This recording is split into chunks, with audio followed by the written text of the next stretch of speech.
You didn't get too close to Hogan. I didn't, move right up on top of him, but I certainly watched him hit the balls at Champions. It had a great sound, and it was spectacular. It was great to watch him hit it. The beauty of his swing, the power of the swing, and the accuracy that he hit the ball. Came out like a rocket with just the tiniest bit of drop off. Ben Hogan would have putted well. He would have shot in the mid-50s every day. He was hitting drivers. I've never seen anyone to this day and hit them the same distance, the same direction. His concept was to throw the right knee at the ball. People say Hogan won't ever talk to you. Well, Hogan talked to me a lot.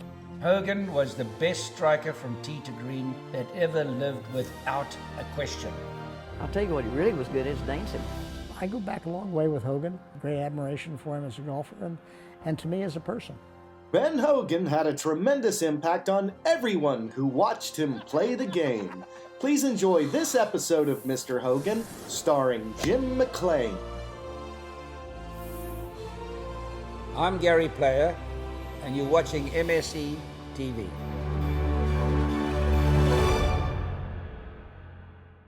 Jim Mclean is one of the most important figures in the world of golf. In addition to being the creator of the X Factor, Jim is the CEO of the Jim Mclean Golf School brand, the #1 golf school in the world.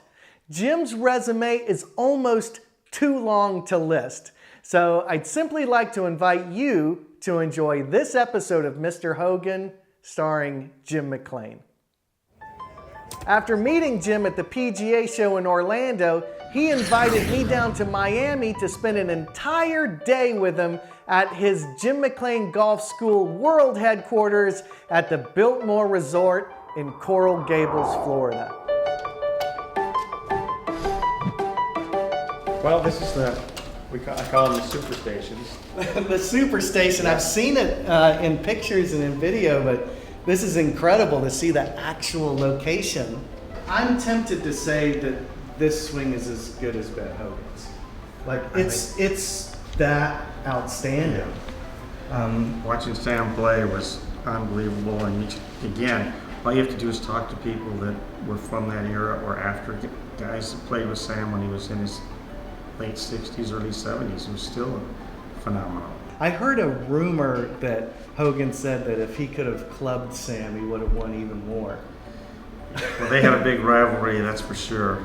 In 1950, Sam won 10 tournaments and Hogan won 1, and Hogan was the Player of the Year, which always bothered him. Oh, that's to rub him the wrong way, yeah. I bet. I knew about this camera from a couple people, Ben Doyle, Will, and then Carl Welty. It's a pretty cool camera. It's a Polaroid, and you put a sheet of film in there, and you take the picture. You can control the speed right here.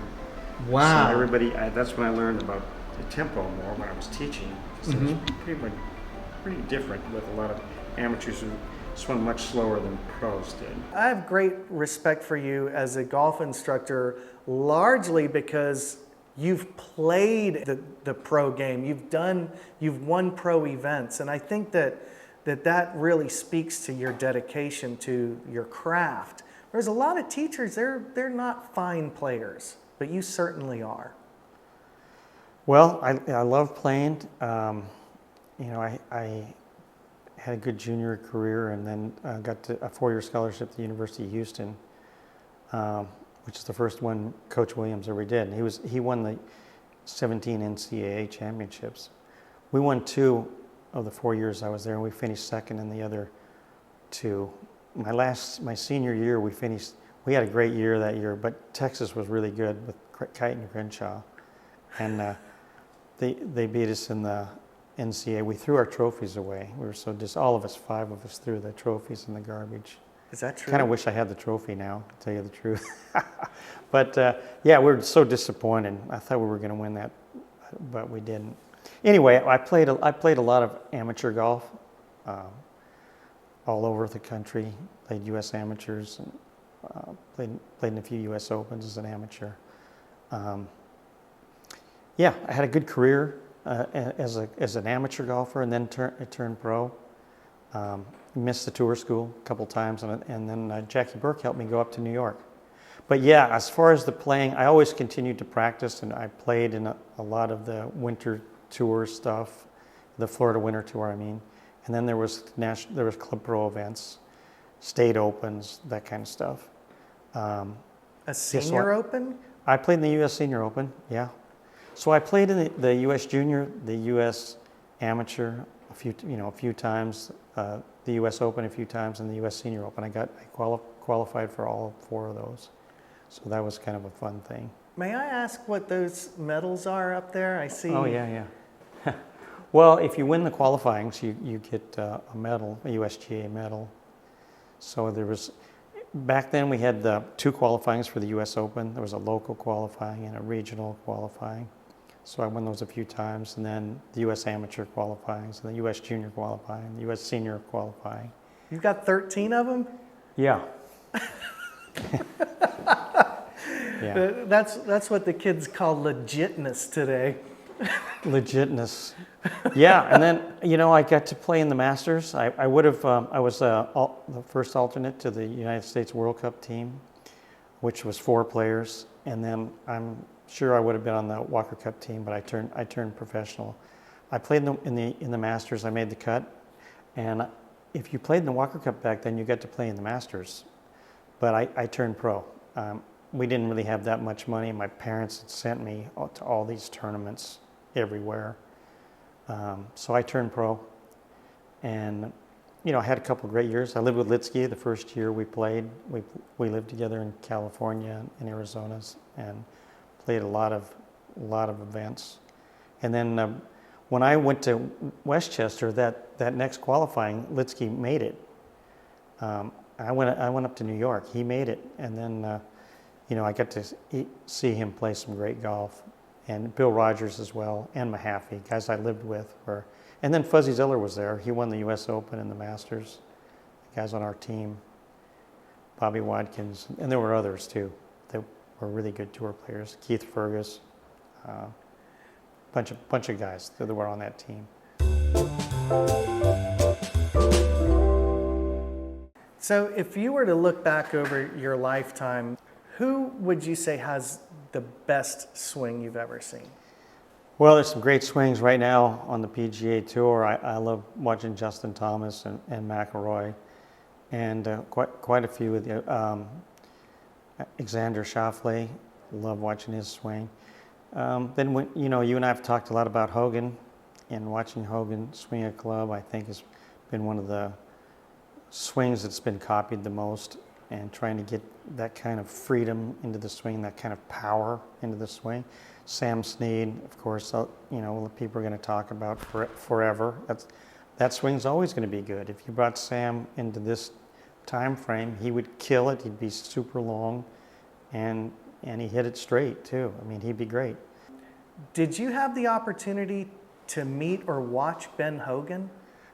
I did at Champions. I was at the University of Houston, and he would come down to see his friends, Jimmy Demerit, who was his best friend, and Jackie Burke. He would stay at Champions for a week, most years, every year, I think, for a long time. And they put him up right there at Champions. And then he would play with Jackie and his brother Jimmy Burke, and then Jay Hebert was there, and John Mahaffey, who I'd lived with when he was a senior. I was a sophomore, and after that he worked at Champions for 1 year, and Hogan helped him. And I watched John play with Hogan a few times. So I watched Hogan play 7 or 8 times, or 18 holes, walk around with him, and then we saw him at the Houston Open. He played well 1 year when he was quite a bit older, and then the last tour event he ever played was at Champions, where he hit it in the brank on number 4 at Champions and hurt his leg, and he got around through 10, and then he withdrew, and that's the last time he ever played. What stands out to you? Well, I got to watch Hogan practice. I got to watch him play with Mahaffey when John was the NCAA champion the year before, first team All-American, and went on to have a great career on the PGA Tour. So John could really play. And Hogan was 57, 58 years old at this time, and Hogan hit it past him. And a lot of people don't know how long Hogan was, the speed he had in his swing, which I listened to Paul Runyon, for one, who I knew pretty well. Runyon came up to Seattle to open up Sahalee. He was the director of golf at Sahalee. So I took lessons from Paul and got to know him, and then I'd see him in California as well. But they'd done tests on speed, and Hogan was like ridiculously fast, close to 130 miles an hour is what Mr. Runyon told me, on the machines at Spalding. So he and Sam Snead were the longest hitters of their generation. Plus, Hogan, of course, had that incredible control of the golf ball. And I know you've talked to a lot of great champions that got to see Hogan play or played with him, where he'd have these massive strings in tournaments of not missing a fairway, not missing a green. And those are legendary stories, but they happened. So it's true. Yeah, well, watching Hogan practice was pretty impressive. I told you a little story about Richard Speed, who caddied for him for decades at Colonial, and when he shagged for him, he said he rarely moved. You know, we've all heard those stories, but when you hear it right from the horse's mouth, you know, Richard caddied for me at Colonial when I was doing the Hogan video. We talked, laughed all the way around, and of course I asked him about shagging for him and what that was like. He said it was unbelievable. And then caddying from at Colonial, you know, he said he shot 66, 67, 68 every time they went out. Then sometimes 63, 62. But I know you've been to Colonial. It's a tremendous golf course. It's a little, you know, it's just about 7,000 yards now, so it's a little shorter compared to, you know, what the golf ball's going now, but it's not even a comparable game. So back then it was a really tough track. Indeed. They played a U.S. Open not long after it had opened, correct? Yeah, they opened there, and they played the Colonial. They still play the Colonial every year on the PGA Tour. It might be maybe Phoenix or Colonial is the oldest running tournament. Hogan won it 5 times. Is it one of the Hogan's alleys? There's so many of them. Yeah, there's a lot. Yeah, Riviera and there and 6 at Seminole. Carnoustie? Yeah, Carnoustie hit between. I mean, if you've gone to Carnoustie and you play that hole, and that out of bounds is right down the left, and the bunker's right here, and he did 4 days in a row, hit it between the bunker and the OB. That's a great story right there. It's nervy. Oh man, it's about 20 yards wide. Wow. I think the story I heard is in the 4th round, the wind switched, which makes it even a different type of that wind, accomplishment. Wind blows almost every day over there, and very penalizing golf course. But that's the toughest by far driving hole in the course if you go that way. But there's a big area out to the right where everybody goes in the tournament. But Hogan didn't. Wow. So when you watched him practice, I hear stories about the windows and the sound. It had a great sound. It whistled off there. You didn't get too close to Hogan. I didn't, move right up on top of him, but I certainly watched him hit the balls at Champions, and it was spectacular. It was great to watch him hit it. The beauty of his swing, the power of the swing, and the accuracy that he hit the ball. He also, at Champions, would go out to the 14th hole. They let him practice out there because the wind comes off the Gulf of Mexico, and it's right to left wind. And that's what he'd go out there by himself with a shagger and hit balls out there. I didn't watch him do that. I watched him hit balls on the range at Champions, and I watched him play there. And then, during the tournament, it's hard to watch him because there's so many people. I do remember this. A lot of tour players went out to watch him play, and that doesn't happen ever. There's no tour player that goes out to watch anybody, but they went out to watch Hogan. That was pretty cool. Wow. Did you get to meet him in person? Just introduced. Just briefly? I snuck into the bag room and picked up his clubs, which was, a little scary because I was hoping he wouldn't walk in there. But, I picked up all his clubs and looked at them. He had the big cord grips on there. He had a big reminder set week like we knew, but it was a very big, it's like maybe a some kind of cord down the back that was pretty significant. You could really feel it. Wow. It's interesting about the larger grips. Yeah.